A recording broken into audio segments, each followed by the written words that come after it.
Michael.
Okay, welcome to Community and Technology. We're here streamcasting live on our virtual studio platform as well as YouTube, Community and Technology. And I'm here with my co-host, Lena Marvin. Hey, Lena. Hello. And we have a very special guest, not unknown to the airwaves here at WHCR and Community and Technology, Miss Polly Spain. Hey, Polly. Hi, how are you? Good. Welcome to Community and Technology. Thank you. It's a pleasure to be here with you and Lena. Yeah. Well, our topic for today is remote learning. We're all in the midst of this crazy coronavirus pandemic. Yes. And virtual communication has really taken on a whole new meaning. I think for all of us, particularly the folks in New York City, but really across the country, across the planet. Yeah. So much communication that used to be face-to-face is now virtual. And in particular, we got 1.1 million young people in public school in New York City.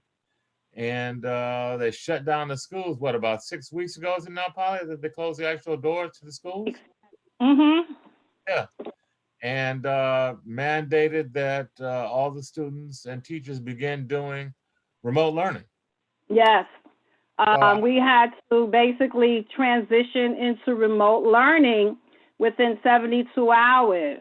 What? Wow. Yeah. It's been pretty challenging.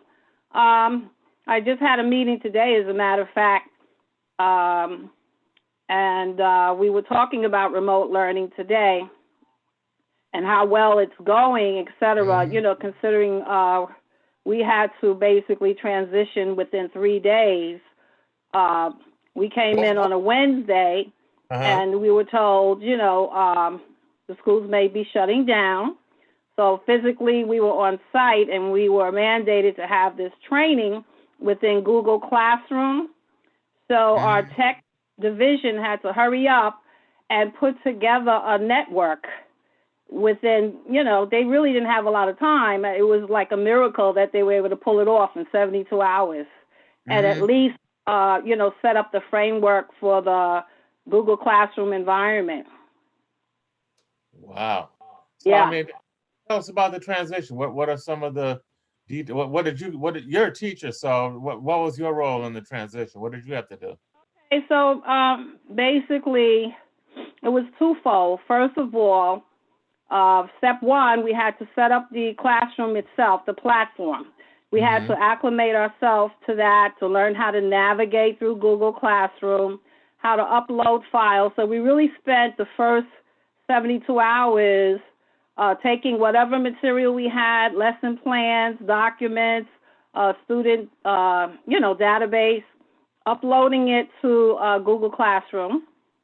That was the first phase. Then once we did that, we had to figure out how to set up the emails for the students. Okay. once we did that, the next step was, how are we going to get them to log on to Google Classroom? That means learning how to navigate Google Classroom themselves. And how would we be able to communicate with them? Because a lot of them do not have access to the internet, nor did they have equipment, okay? You know, and it was a crisis mode because people were getting sick, of course, parents who are out of work, you know, and there's a financial issue that goes with that. So the second phase was, all right, how do we get these students? How do we notify the parents? You know, how do we actually engage them? Okay. I didn't find it too challenging uploading the material because I do have some background in technology, but a lot of the staff may or may not have had the same level of expertise. So that was another challenge. How do you train the staff, the teachers, the social workers, the guidance counselors, school aides? You know, it's a whole organization, and you're talking about over 1 million students. It's like a rapid response. Right, right. So my role, as I said, I can speak from my experience. You know, once I was able to upload whatever I could physically being on site, you know, then I had to learn myself, okay, what is available? We had to wait for the chancellor basically to authorize certain things, certain policies, because remember, you know, you're dealing with sensitive information. So we had like student school IDs, right? Telephone numbers, addresses, etc. All that had to be mined into the Google Classroom, all right, with 3 days. So that Monday when the buildings were physically shut down, okay, we could still communicate with the students. So most of the guidance counselors and social workers made physical phone calls. Those of us who had students' personal emails or what was ever on record, maybe the parent had a phone number, we started with that. But it was challenging, I'll be quite honest with you. The first week, it was chaotic. Because we couldn't find people. How many people were you, how many students were you contacting? We're talking about over 2,000 in my program. Wow. Because the program that I work in is a multi-site program. And what we do is we deal with students who are between the age of 17 and 21. It's an alternative district. Some of our students are in foster care, group homes. Some of them are homeless. Some of them are newly arrived immigrants. You know, we deal with really a segment of the city that is facing the most social issues. Some of them have been incarcerated. Some of them were released because of this pandemic. So, you know, there were a lot of factors involved as far as getting in touch with them and, you know, doing outreach the first week. So we basically had to figure it out as we went along, right there, you know, on the ground. Now, Polly, you mentioned that the Microsoft platform. I know that you had some experience with the Zoom platform as well, and I know that the Department of Education decided they were not going to use that platform. Did you have any experience at school with that, or had that decision already been made? Well, what happened the first week, as I said, you know, we had to figure out how are we going to communicate with the students, you know, and engage in academic instruction. And also to communicate with the staff, with our peers, right? How are we going to meet virtually to kind of brainstorm and map out what do we need to do? So a lot of the staff, my peers, they immediately embraced Zoom because it was easy, user-friendly, and cost-effective, meaning free. So, of course, they started having meetings and discussions, etc. I myself was resistant to using Zoom because of the security issues. I had read an article online where there was something called Zoom bombing, and that to me sent up a red flag. And then also as a member of Community Board 7, I had engaged physically in a meeting. I was very disturbed because during this meeting, someone had actually entered the meeting and wrote a lot of racial expletives on the screen. That was very upsetting. Yeah, they used the N-word and the screen was filled up with the N-word. And here we are conducting an official government meeting. And someone was able to, bomb that meeting. So I'm thinking to myself, if someone from the outside can just come in to a meeting, a sensitive meeting where information is being exchanged, right? And, use whatever language they want or display, pornographic pictures, etc., then I'm thinking to myself, when you're dealing with students, this is a situation that's dangerous. Not only that, I thought about the fact that we're exchanging sensitive information on a DOE server. And I read the article online where it said that, the app itself, Zoom, had a cookie where a third party or anyone can kind of track the addresses. They can, mine information. So I thought it was important. So I wrote to my union rep and I passed this information on to administration. And I said, I will not be engaging in instruction using Zoom, nor will I, engage in any sensitive information with the staff and peers because of this. Because that information can be mined. And in my mind, I was really afraid that you might get someone posing as a teacher, a guidance counselor, a social worker to an unknowing student, right, and put that student at risk. So there were a lot of factors and red flags for me as to why I didn't feel that it was appropriate at this time to embrace Zoom as an application for what we need to do. Understood. Go ahead. I'm sorry.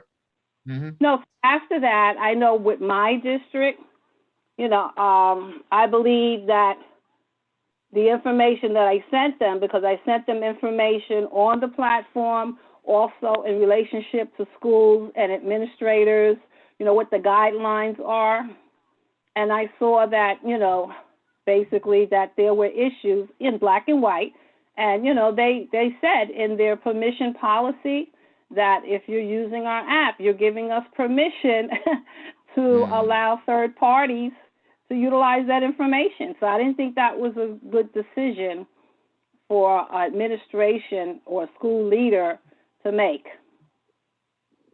So I believe that, that helped them to be aware of the fact that we need to wait before we just embrace this specific app, even though there are others that may have the same situation. But I also said to them, I said, we have software. We're using Microsoft Suite anyway. Why are we using Zoom when we can use Microsoft Teams, which has a little more protection? And we've had Hangout Meets that's been around forever, and we're using Google Classroom. So I didn't, understand what the problem was as far as positioning to use those platforms that are already built in to the system. So, and in addition to that, I use a program that deals with students who have special needs. And I know for a fact that there's a lot of sensitive information in the documents that I am mandated to process.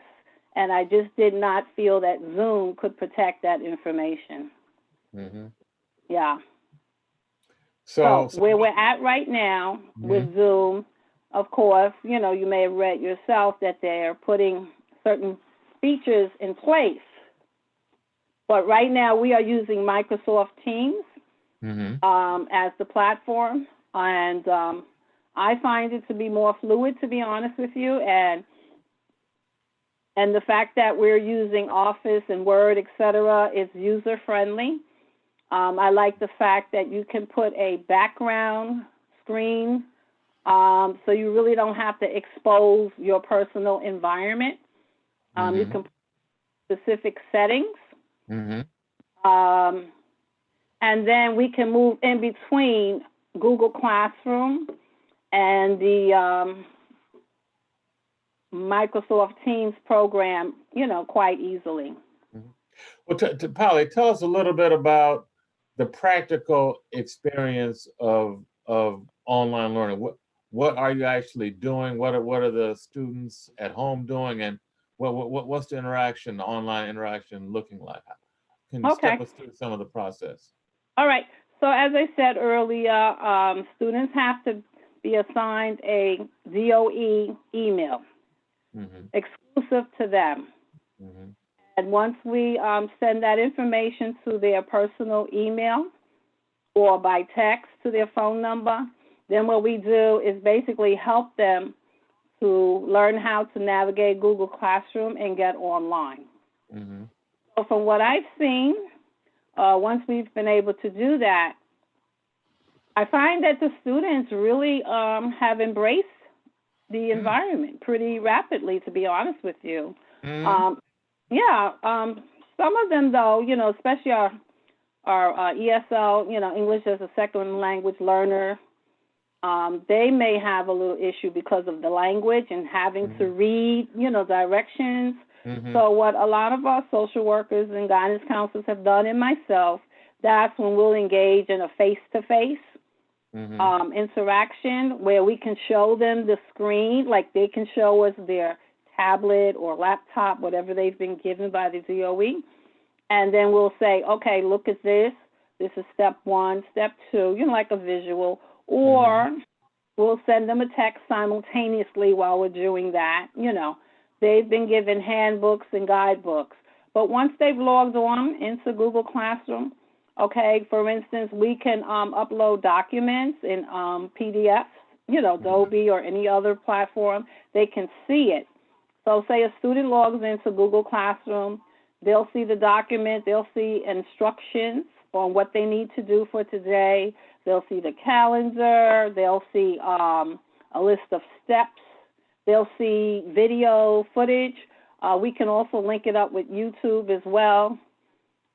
Books, we've been able to transition and put free ebooks in there, and the assignments are basically left up to the educator or the teacher. We have free reign when it comes to what do we want to deliver and what format we want to deliver. We're basically creating our own schedules. We're not locked into 8 a.m. to 3 p.m. There are different schedules. And as I said earlier, a lot of our population are living in different situations, right? As I said, some of them in foster care, group homes, et cetera. They're facing challenges as well. So we don't hold them to 8 to 3. Sometimes we're logging on at 5, 6, 7 in the evening. Some of them are working. Log in at 6. So what we do is set up a schedule online. They get an alert and a reminder. Okay, we're holding class. So we can do groups as well.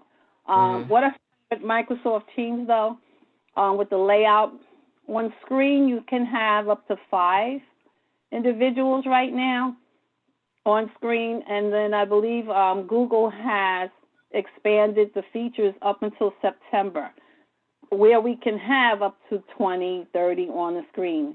But that's not really effective, to be honest with you, to have 20 and 30, little heads on the screen, so to speak.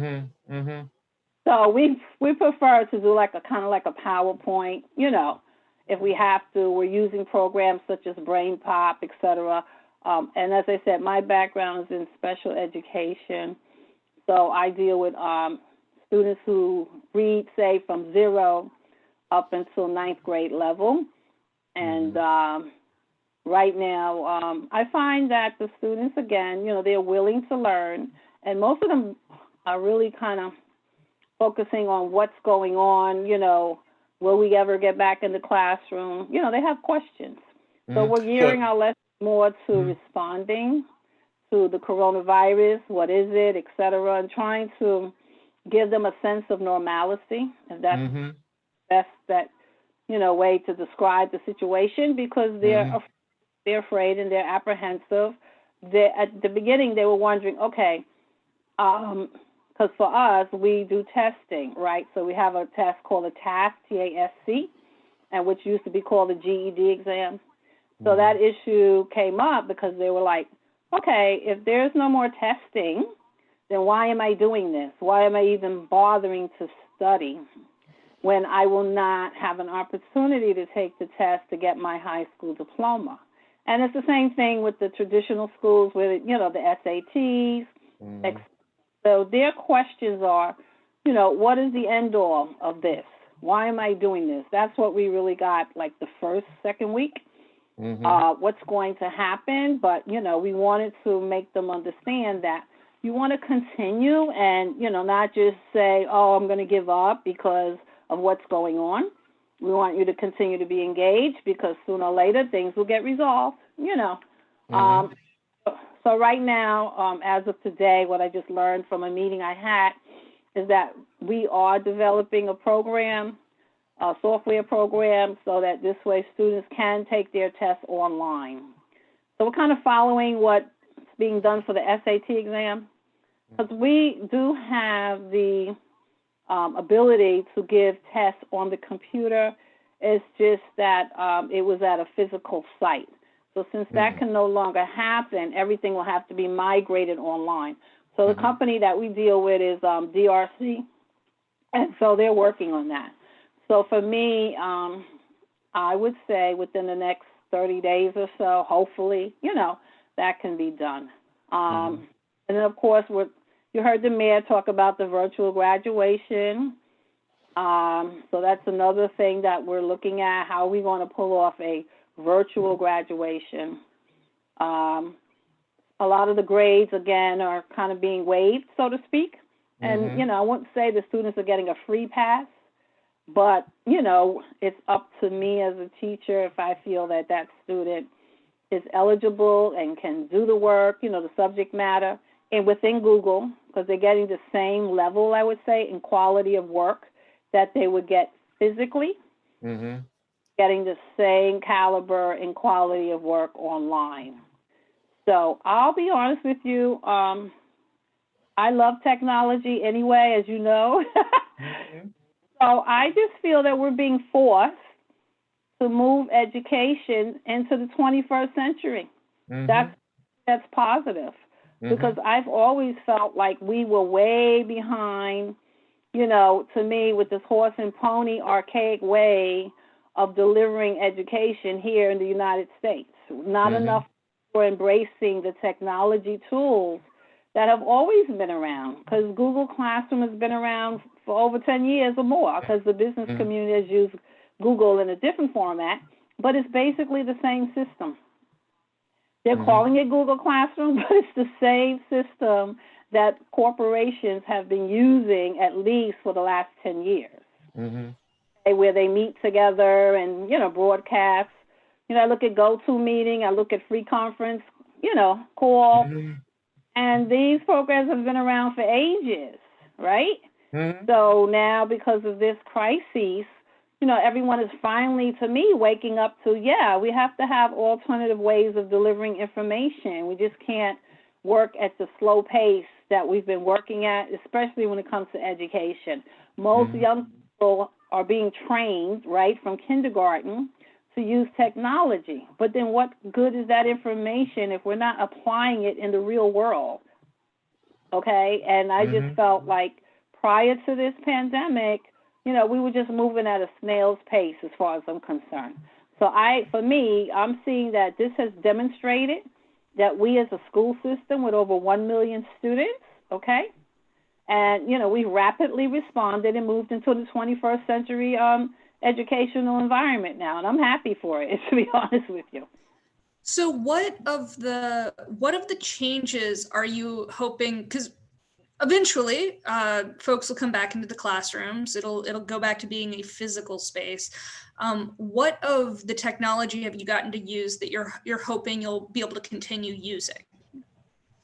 Well, right now, as I said, we're using Microsoft Suite, the team component. And what I'm hoping is that we will continue remote learning in the fall. As far as I know, we were told that we would be continuing. This will not discontinue. This is here to stay. This is a new normal, okay? Mm-hmm. So what I'm seeing in the fall, to be honest with you, and it makes sense, for the safety and health of everyone involved, I'm speaking about the older students now in high school. Mm-hmm. Basically, I see staggered sessions because there's no way that you can keep people 6 feet apart from each other and do social distancing in a physical classroom. That's impossible to pull off, okay? So what I see going on is that there will be a staggered schedule where maybe in the past where we had a class of 30, so maybe 10 will go in on a Monday, right, physically, and just touch base with their teacher. Mm-hmm. Then the other days of the week, they will do remote learning, kind of like what universities do sometimes when you're working on your doctorate degree. Mm-hmm. So I see that happening. One of the things that's really, to me, very crucial is equipment and a signal. Because, again, most of our students are poor, low income. And because of a lot of parents being laid off, losing their jobs, they will not have money to pay for internet, access. Mm-hmm. So one of the things that I spoke about in my capacity as a board member is I asked if it was possible for us to reach out to Link NYC. Matter of fact, I spoke to Rosalba Rodriguez, who works for Gail's office. And, Gail is in the forefront of technology. Mm-hmm. And I asked if it was possible to increase the signal on those towers that Link NYC services. Because right now the range is 150 feet. And I know there's a lot of towers in our area surrounding public housing complexes specifically. And I'm thinking, okay, if they could increase the range, Stuart, you could speak more to that. To what? I don't know if it would have to be 500 feet, but I'm thinking if they can increase that range, this way students can have access to the internet. Because most of the students in public school live in public housing, okay? Mm-hmm. So it makes sense to use a city, vendor, basically, who's already contracted to provide this service to go ahead and expand the outreach, because that's going to be a major factor moving forward in the future. The other issue is equipment, okay? A lot of students have received iPads from Apple and also Amazon, okay?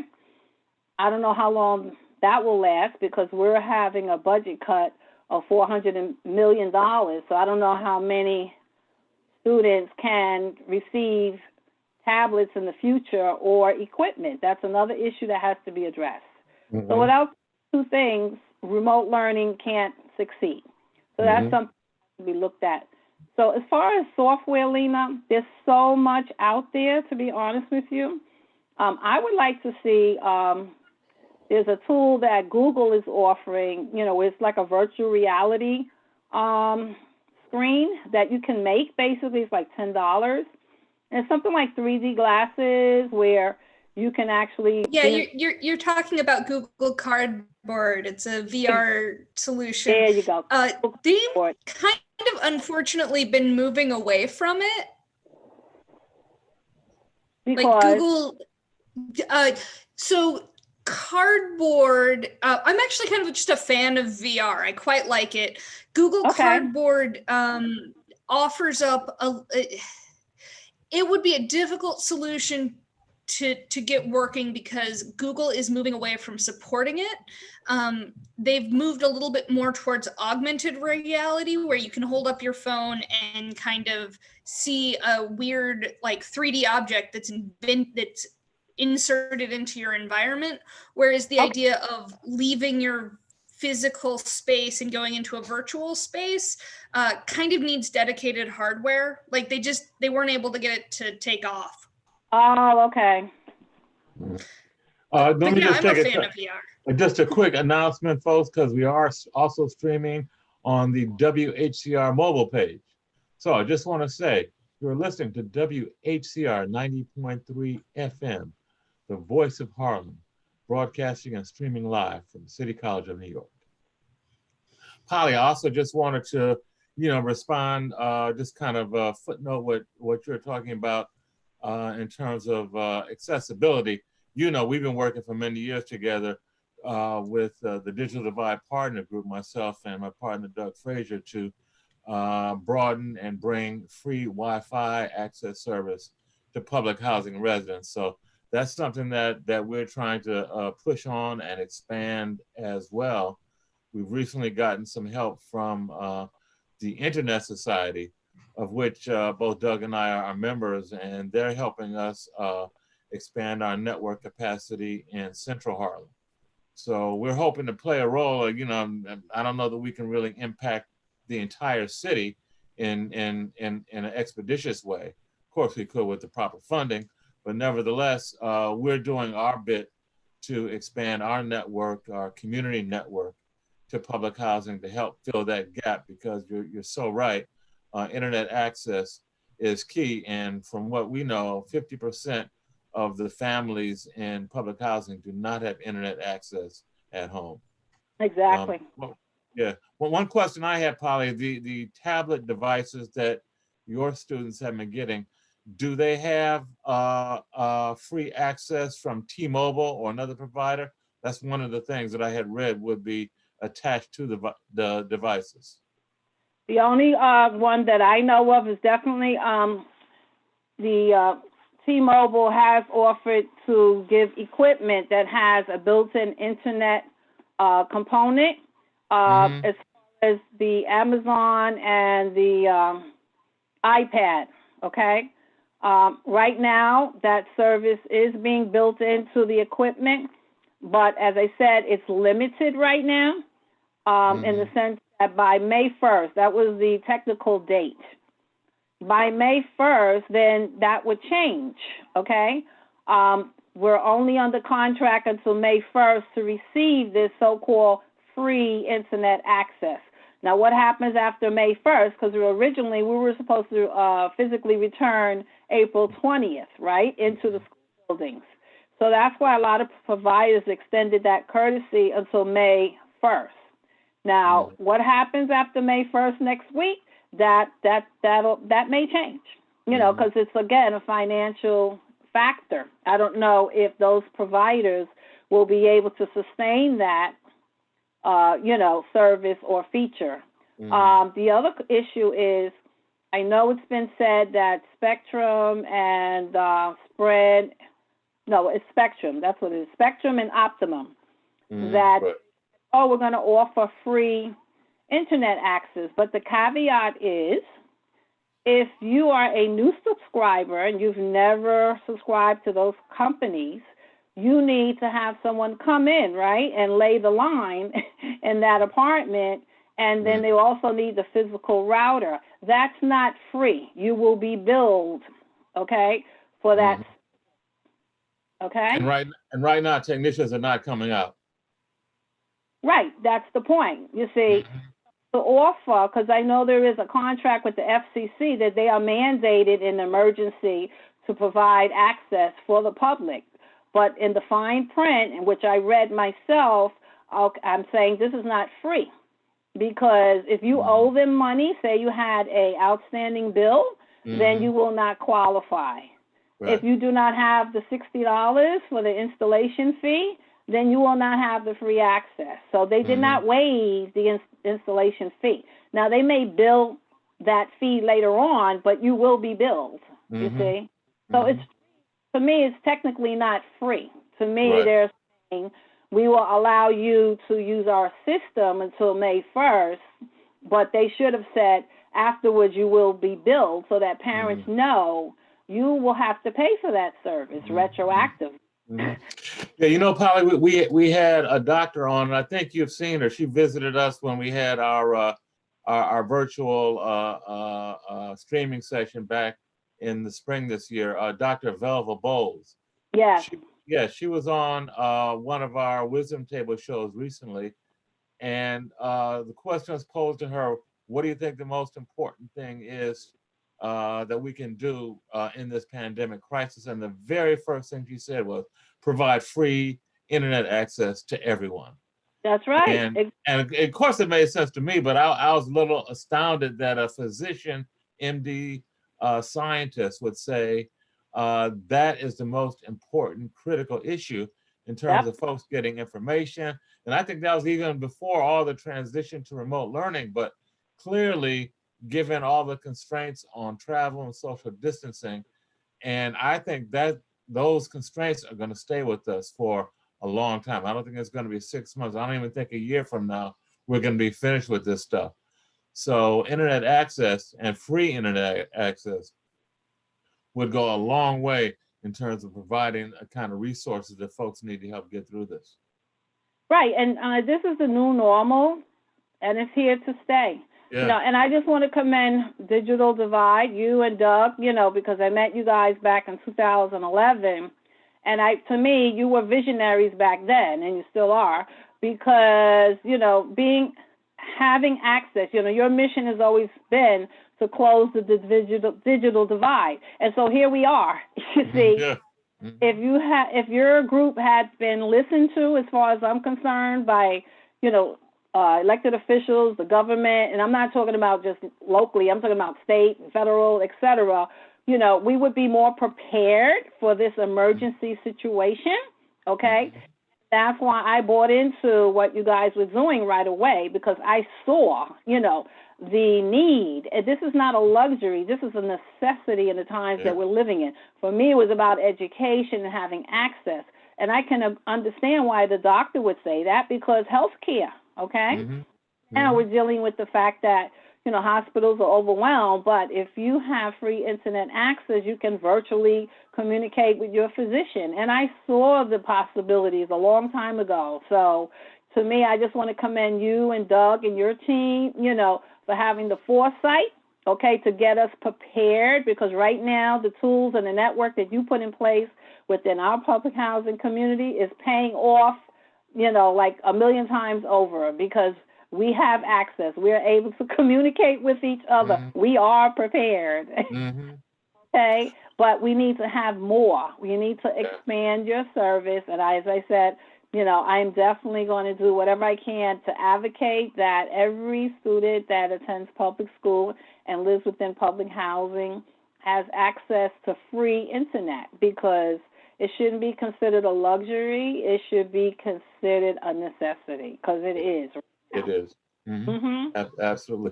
You know, I was intrigued by your notion of how you think things are going to be structured going forward when you talked about rotating classes, rotating physical classes, 10 students to. It sounds like, you know, as it evolves, it may actually be an improvement on the educational model that had been in place. Yes, I agree with that. The delivery of instruction, in my opinion, using this protocol and this model, there's a faster response. Students are more engaged, to be honest with you. We have a 72% engagement rate, considering. Whereas, you know, prior to that, I'm not going to say it wasn't 72%, put it that way. Okay. The attendance, if that's what you want to use for lack of a better way to describe it, is above 70%. I find that to be phenomenal. They're excited. It's new. It's fresh. You know, and then you know what I love is that each student can work at their own pace. You see, it's not like they have to be rushed because there's only 50 minutes and they're herded out of the room like a bunch of cattle to the next class. Okay, so to me, there's more one-on-one instruction if that's needed. Okay, and there's something for everyone. And then they're, to me, taking ownership of their education. More students are staying online to finish their work. Mm-hmm. They're learning a lot of tools at the same time, if you really think about it. They're doing the keyboarding, right? So they are writing and they are using language skills, because that's what it's basically all about. Analyzing, when it comes to science, being able to explore, actual case studies, so to speak. So I think it's a better quality of instruction, in my opinion, Mm-hmm. and faster, rapid return Mm-hmm. response. How much time would you say currently is each student spending per day interacting online directly with you? I would say for me, and well, because I work in a different way because my students have special needs. Mm-hmm. So me, at least I would say about 100 minutes, or I put it in 50-minute blocks. Okay. Okay. So I can't really narrow it down. And I'll tell you why. If I get a student and I've given them an assignment, okay, I walk them through how to do it, he will respond within, I would say, 5-10 minutes, right? Mm-hmm. So if they're working independently on their own, so I could be working with that student 2 and 3 times a day, all day. You see? Mm-hmm. So it's not like a one session thing. It's like, Right. okay, this student may finish before another student, so then they'll email me, upload the assignment, I look at it, and I give them feedback right away. It's like instant response and exchange. So that we may be interacting with each other, 2 to 3 times a day. Mm-hmm. Okay? Because that's how fast the turnaround is. That's why I like it, because, and also for me as the educator looking at this, I could look at their work and a much faster response to them. I can, type it and, give them feedback. I can even audio. I can even say to them, speak into the mic and say, okay, this is what you need to do, Johnny, Mary, etc. I just think it's more fun and more engaging, to be honest with you. I love it. To that point that you're just talking about earlier, you mentioned talking about the pandemic with the young people and just talking about some of the things they're going through.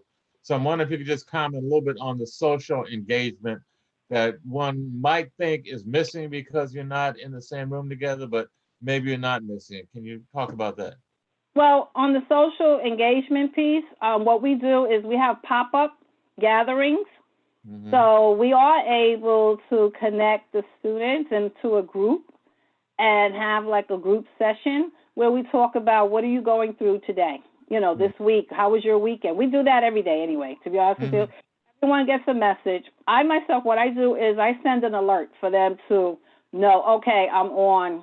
They get an alert from me every day. Good morning, how are you? Like they're getting a message, right? Mm-hmm. And they see me, so they're getting alert to know that, okay, it's time, all right? Some of them, as I said, are, working, some may not, whatever, but I do send an alert. They get an alert from me every hour on the hour because I don't know what their schedule is that day. Mm-hmm. It's very flexible, so I make sure that I touch base with them, and I say, we're going to do a check-in. So check-in today, we change it up, from day to day, but on Monday, for instance, how was your weekend, all right? Are there any issues or resources or services that you need? Because some do. If they're food challenged, we make sure everyone has a resource where they need to go, depending on their area where they live, because that's the main thing. We want to make sure they're getting something to eat. We want to make sure they're mentally, in a good place, so to speak. Mm-hmm. Mm-hmm. And so we deal with that. We talk about that first. Then we get into, okay, now we're going to do the academics, right? So what's your plan? What do you need to work with? What do you need me to help you with, etc.? What supports do you need, okay? And as I said, the work that I upload, I make it as user-friendly as possible. I don't overwhelm them.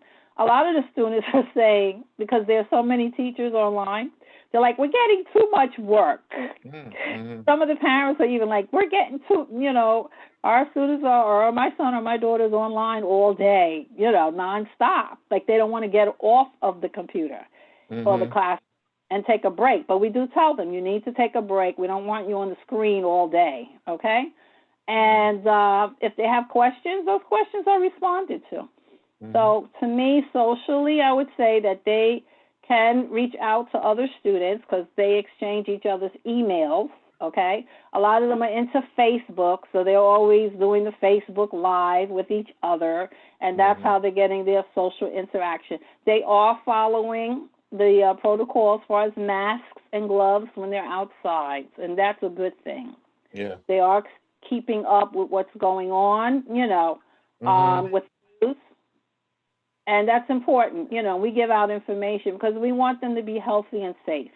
And as I said, for practical reasons in the fall right now, we're not ready physically because of the fact that in order to enter the school building, even if we break it down with staggered schedules, everyone would have to take their temperature, okay, basically before they enter the building. We would have to have protective gear. So if you think about it, envision that, right? You're sending your child to school, and then that child has to have a mask, gloves, take a temperature before they're allowed in the building, right? So imagine all of us in a room with our mask on and our gloves, right? Maybe some of us might have a hazmat suit on. We don't know, okay? And we're supposed to be interacting and engaging. To me, it's kind of difficult to talk with the masks on and really effectively engage in a decent conversation, because that's what teaching is all about, is sharing ideas and talking and, et cetera. I just think that it would be uncomfortable. And also, it would give a sign that we're still in caution mode if we're all sitting around with masks and gloves on and hazmat suits. It'll be in the back, am I being exposed? You see? The buildings would have to be sanitized every day, which I did see online that there's a machine called a Halo, Halo machine, that is available that can sanitize space overnight. But still, I just don't think it's cost effective right now, considering the city is, lacking revenue, and I don't think it's safe physically for staff and for students to be in that same place, even with a staggered schedule, okay? Because that person has to travel to that location, okay? So it's not just the school. What about transportation, the subway? All right. Yeah. What about, being outside? So there's a lot of factors involved as far as, setting up the schools. Now, I could see for first responders, they definitely will need a physical location for their children in order for them to carry out their duties. I could see regional educational centers being set up that are close to where first responders live. Okay, if I were in charge, that's what I would want, because I'm thinking make it easy for the first responders to drop off their children. And I'm talking about young children now. That's what the city needs to think about at some point for September, because that's crucial for them to have a place that they feel comfortable. Now, technology to me is important, because I would want to see, if I were a parent with a young child, I would want cameras in those regional education sites, because I would want to make sure my child is safe. And also, what about the social distancing for those children? Right? And who's going to basically supervise them? Because one thing I did take exception with is for the governor to say, we have to open the schools so that the teachers can watch the children. We're not glorified babysitters. Our first responsibility is to educate.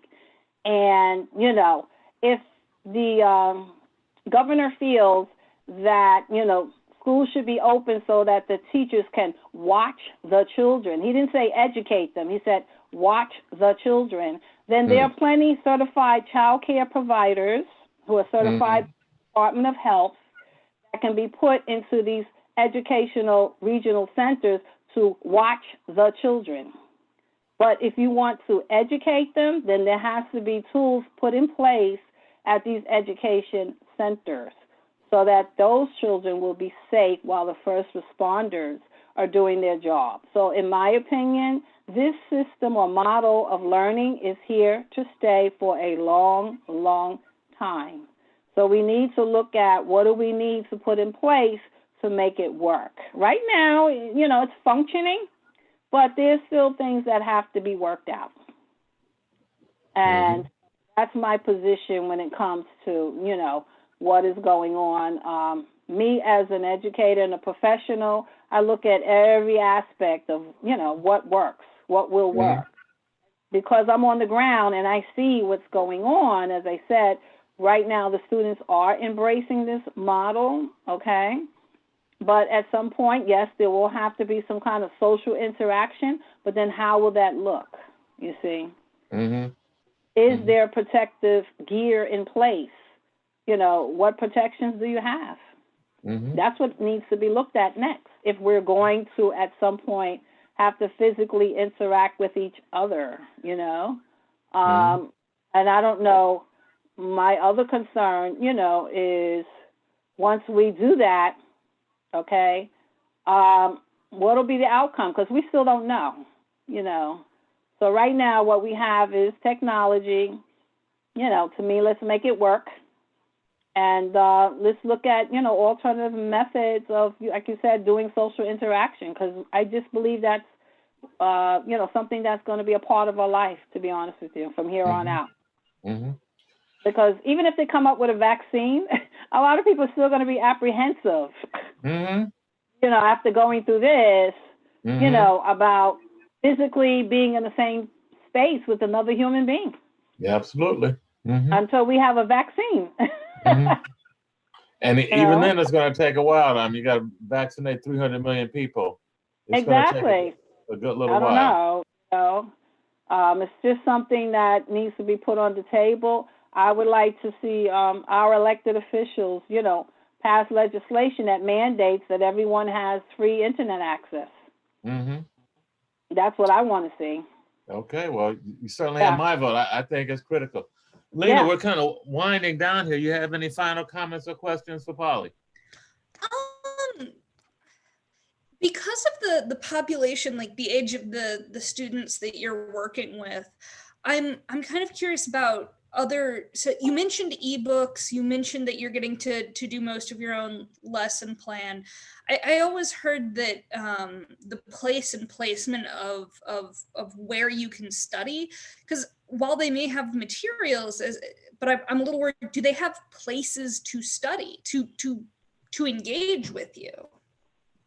Yeah, most of them are engaging, as I said, in their homes. And also, if they're in a group home, they basically have like a community room space to work from. That's the feedback that I'm getting. Because of the social distancing, they're not really outside that much. So they kind of look forward to their sessions because at least they get to communicate and, you know, with each other, not only with me, but with each other. And, you know, they have something else to distract their mind off of whatever they're going through in their personal lives. Okay? Gotcha. Yeah. Polly, one kind of technical footnote question. How are you finding the use of tablets versus a traditional computer or notebook? Are the tablets working out? Yeah, most of the students, they like the tablets because most of them were using their cell phones anyway, which have the smaller screen. So the tablets have a larger screen. So they seem to appreciate that, to be honest with you. The only problem sometimes I hear that they have is like if they have a sister or brother, they may want to use the device as well. So it's like time has to be managed in that respect. But other than that, you know, they've acclimated to it and embraced it. And then it's free. So it's like having Christmas because they're getting an iPad, you know, and the younger generation seems to be more prone to use Apple products as opposed to the Android environment. You know, so they're like, yeah, you know, a brand new iPad. So they're just loving the machine and the Amazon tablets because it's something that they could not afford on their own if they had to buy it. Okay? So that's another factor also. It's like, oh, okay, I want to sign up for school so I can get this free iPad and free Amazon tablet. And I'm quite sure they're doing other things on the device besides schoolwork. Yeah. You know, they're doing their social engagement with their friends and their peers. So that's, you know, that's also a positive factor. I look at it that way. They find ways to adapt, put it that way. Some of them are, you know, Lena, to speak to what you're saying as far as the space, some of them are using the tablet, you know, on the staircase, wherever, you know, wherever they feel comfortable. Some of them are in lobbies of their buildings, you know. Some of them, you know, they find a space to use it. But as I said, they are abiding by the city's, you know, rules and regulations when it comes to, you know, wearing a mask and, you know, not being outside in places, congregating together in groups. So that's a good thing. You know, the main thing we were told is just to make sure we keep them engaged mentally. Because we really don't want, you know, over 1 million students out in the street, especially the older ones, congregating around doing nothing. Our concern, we were asked, like, summer school. Right now, that's off the table because of the budget. And if we were to do summer school, it would definitely be remote learning anyway. And that's why I said in the fall, you know, I don't think we'll be in the classroom by September. Yeah. It depends on what happens on a wider scale with the city, with the testing. Yeah. So that's what I'm seeing right now. Remote learning is here to stay. Yeah. Well, this has been a very fascinating and productive conversation with you, Polly. I really like your vision and what you're doing and how you see kind of reconfiguring the whole educational model and the improvements that you guys seem to be making on it in the midst of this crisis. So thank you so much for coming in and speaking with us. Oh, it was my pleasure, and you know, I'll be glad to come back and update you guys as things change, because things are ever changing from week to week. Yeah, well, we'd like to get a report from you, you know, every month if that's possible. Definitely. Okay. Yes. Okay. Well, thanks again. Thank you, Polly. Thank you, Lena. Everyone, stay safe. You've been listening to Community and Technology from WHCR 90.3 FM, the voice of Harlem. Thanks for tuning in. Stay safe and smart.